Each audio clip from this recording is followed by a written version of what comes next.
অথবা কোত্থেকে আমার লাইভটা দেখছেন সেটা জানতে চাই। Very beautiful flower. হ্যাঁ আপু, কয়েকটা গোলাপ ফুটেছে, কিন্তু এত ডিসেন্ট লাগছে, পিঙ্ক কালার দুটো আর রেড কালার, আর অনেক ফুটবে, প্রায় 20-25টা কলি চলে আসছে। আর যেগুলো ছিল মানে পাপড়িগুলো প্রায় ঝরে যাবে, ওই সময় কেটে দিলে আবার যে আপনি যেখান থেকে কেটেছেন ওইখান থেকে অনেকগুলো কুশি নেবে, কুশি নিয়ে গোলাপের আর কি কলি চলে আসবে। আপনি যদি আপনার গোলাপের বাগান থাকে তাহলে আপনি এই কাজটা করবেন।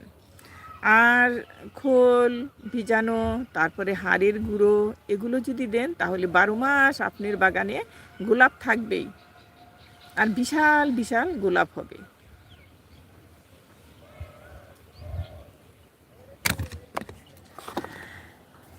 অলরেডি স্ট্যান্ড থেকে পড়ে গেছে আমার মোবাইল।